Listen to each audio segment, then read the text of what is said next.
mais uma vez o filme Star Wars, O Despertar da Força, volta a ser destaque aqui em nosso canal. Como eu prometi na última semana, estou de volta aqui com um vídeo contendo spoilers.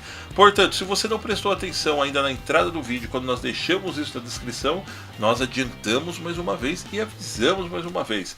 Esse vídeo contém ultra, mega, hiper, ultra spoilers. Eu assisti o Despertar da Força um dia antes da sua estreia oficial, a convite da Lucasfilmes e da Disney, em uma coisa que nós chamamos entre nós jornalistas de cabine de imprensa. Ou seja, quando você é convidado para você assistir o filme antes da sua estreia, para que você possa colocar os seus comentários em seus respectivos canais, jornais, revistas, etc e tal. Mas, no entanto, eu não resisti e no dia seguinte, como eu já tinha o meu ingresso comprado, voltei lá no cinema para acompanhar de novo. E cheguei na bilheteria do cinema e pedi para que, por favor, se eles pudessem trocar o meu ingresso, que era para o filme legendado, pelo dublado. Por quê? Um dia antes eu já tinha assistido legendado, mas eu fiquei com aquela curiosidade de assistir Star Wars nessa versão. Consegui atender o meu pedido, eu troquei pela outra sala, uma sala realmente composta pela maioria do público mais jovem, pois todo mundo sabe que realmente a criançadinha de 5, 6, 7, 8, 9, 10 anos, eu mesmo quando tinha essa idade não suportava ver filme legendado. Eu não entendia aquela questão das vozes originais, esse tipo de coisa. Eu queria ver o filme para curtir. E foi justamente nessa sacada que eu pude perceber o quão é mágico este novo filme de Star Wars, O Despertar da Força. Afinal de contas, tinham várias crianças de 5, 6, 7, 8, 10 anos com os pais, e é pegando carona justamente nesse assunto que, claro, pulando aquela épica entrada dos créditos logo no início do filme, com a famosa trilha sonora de Star Wars, nós já começamos a perceber a grande sacada da Lucasfilmes, que é o robozinho BB-8, ou BB-8, como vocês preferirem aqui diretamente em nosso dialeto. Desde lá, onde o robozinho foi lançado na D23 e provocou aquela ansiedade e realmente aquela excitação na plateia, nós pudemos perceber que não só nos adultos dentro da sala de cinema, mas também como nos baixotinhos, ou seja, nas crianças, o como este personagem conseguiu cativar. Logo no início, quando o Paul Dameron está ali naquela vila justamente procurando, aquele pendrivezinho com um mapa oficial de onde estaria Luke Skywalker, onde começam a chegar todas aquelas naves da Primeira Ordem, é quando nós começamos realmente a ficar fascinados. E a primeira coisa que vem na cabeça de todo mundo quando os Stormtroopers descem ali realmente naquele planeta é aquela velha imagem de Darth Vader. Todos esperam que vão ver no vilão Kylo Ren o Darth Vader, ou então aquela forma extremamente maléfica, que fascinou e fascina ainda muitas pessoas. E outra coisa que me prendeu muito é quando a Primeira Ordem, após dominar todo o vilarejo e ter já em mãos o Paul Dameron, um dos Stormtroopers pergunta para o Kylo Ren: e que nós fazemos com o restante? Ele fala: olha, pode meter fogo, pode matar todo mundo. Claro que nós não vemos essa cena com muito clareza, mas a gente já pode ver que todo mundo vai pro saco. Foi aí que eu percebi, puxa vida, ainda bem, a Disney ela não tá lançando aquele filminho meia boca, em que todos vão viver felizes para sempre, aquela coisa que para nós que somos o público adulto, não gostamos de ver, ou seja, aquelas velhas marmeladinhas. Enquanto nós vamos ter as primeiras imagens também da aparição da Rey, muito parecida inclusive com as primeiras aparições de Luke Skywalker lá no primeiro filme, Guerra nas Estrelas, ou seja, aquela garota muito humilde que vive num vilarejo muito pobre em Jakku e que não conhece praticamente nada a respeito do seu passado. Foi aí que eu ouvi inclusive algumas críticas de outros colegas que têm canais aqui no YouTube dizendo que Star Wars é um filme preguiçoso porque realmente não inovou nessa forma e apenas adaptou de certa forma o que já existia nos 3 primeiros filmes a este. Mas eu faço uma ressalva e ela é muito positiva. Qual foi o raciocínio exatamente tanto do J.J. Abrams quanto da Lucasfilmes? O raciocínio nós percebemos desde o início, até principalmente se encaixar nessa cena que eu estou dizendo para vocês, que é muito claro, ou seja, Foi muito melhor do que os caras pegarem todo aquele universo anterior e feito uma releitura, ou feito um remake, o que ia ficar uma bosta, diga-se de passagem. E o encontro que ela tem posteriormente com o BB-8 é aquele impacto para a criançada.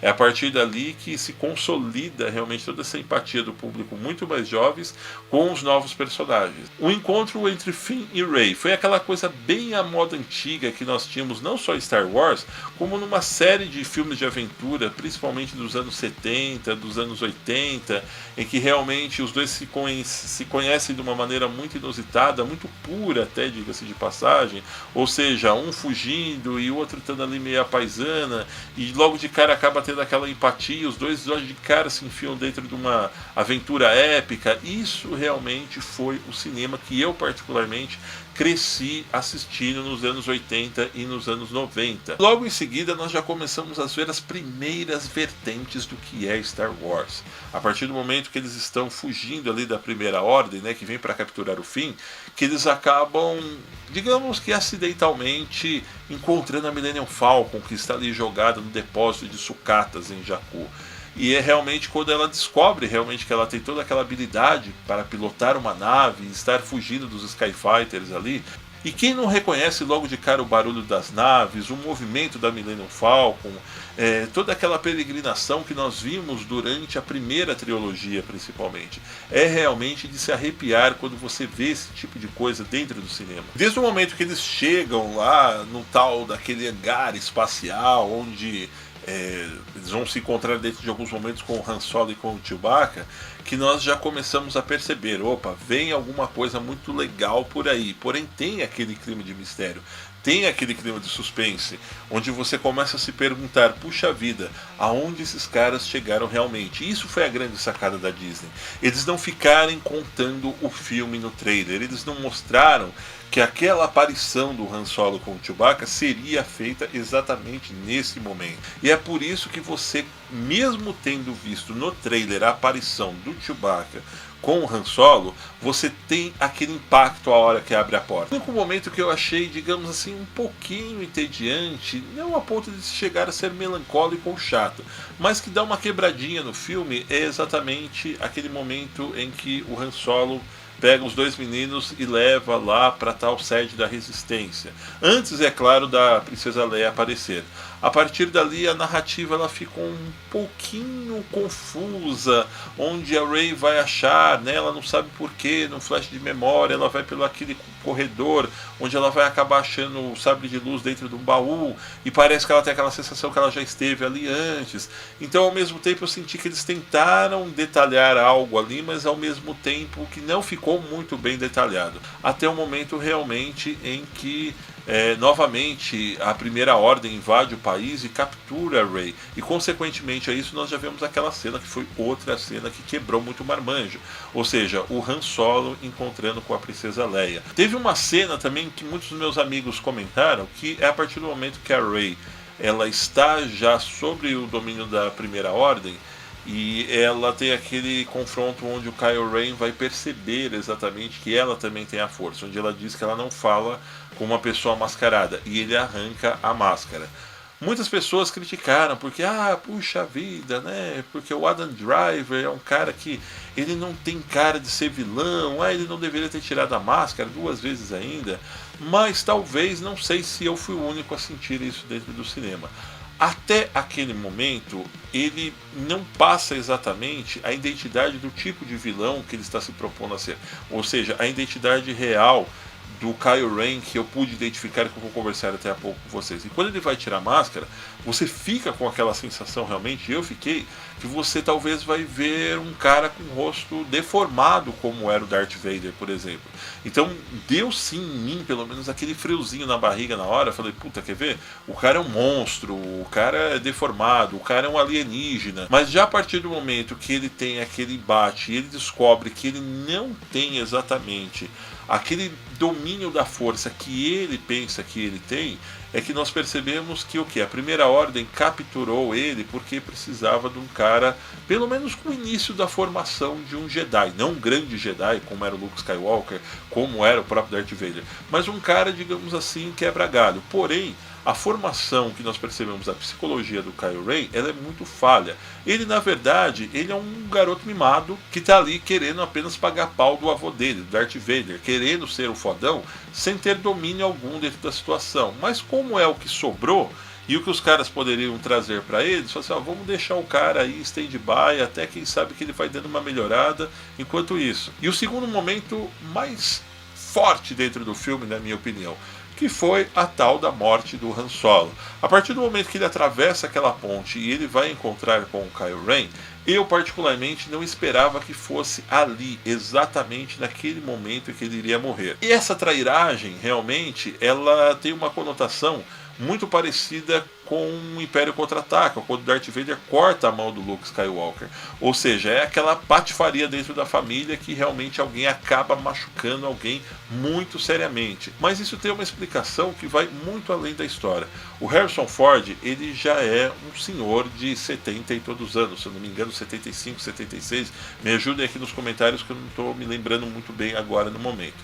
E o que acontece? Muito provavelmente ele fez ali um acordo com os caras do tipo, olha, pô, não dá mais para mim fazer Han Solo, cara, pela idade, é um personagem que exige muito do meu físico. O cara sofreu um acidente de avião recentemente, onde o cara quebrou uma das pernas, inclusive. Então eu vou fazer uma apariçãozinha rapidinha, cuja aparição é essa que lhe rendeu o cachê mais alto do filme, que foi simplesmente 20 milhões de dólares. E vocês passam a faca no meu pescoço, me tiram do filme e Zé Fini. E a batalha mais épica do filme, sem dúvida nenhuma, é aquela em que, quando eles estão fugindo ali, tanto a Rey quanto o Finn vão ter ali uma espécie de um confronto final com o Kylo Ren ali dentro daquela neve toda, dentro daquela floresta, e são várias cenas que já haviam sido especuladas durante os trailers, inclusive, porquê daquela batalha, onde eles estariam realmente, o porquê com o sabre de luz do Kylo Ren é diferente do sabre de luz que eles estavam usando, como o sabre de luz exatamente iria vir parar na mão tanto do Finn quanto da Rey, e eu achei realmente muito sustentável mesmo.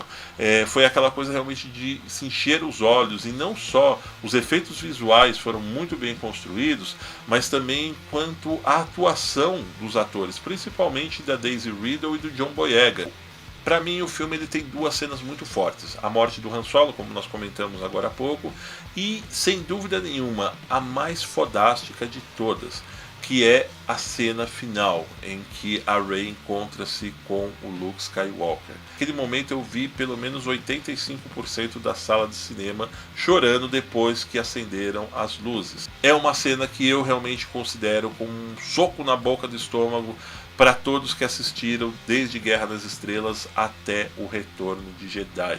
Aquele momento ali eu me lembrei da minha infância, eu lembrei do Luke quando ele era garotinho lá no Retorno de Jedi, eu me lembrei dos meus 10 anos de idade, né, quando nós brincávamos, né, de fazer sabre de luz com cabo de vassoura para brincar com meus primos, brincar com os meus amigos, e realmente o tempo que nós colecionávamos as miniaturas de Star Wars. E da mesma forma que a Millennium Falcon ela te leva para infinitos universos através daquela velocidade da luz que nós vemos na tela, eu senti que aquela velocidade da luz ela me levou de volta à minha infância. O porquê que acabou? Eu queria pelo menos mais 10 minutinhos de Star Wars, o Despertar da Força.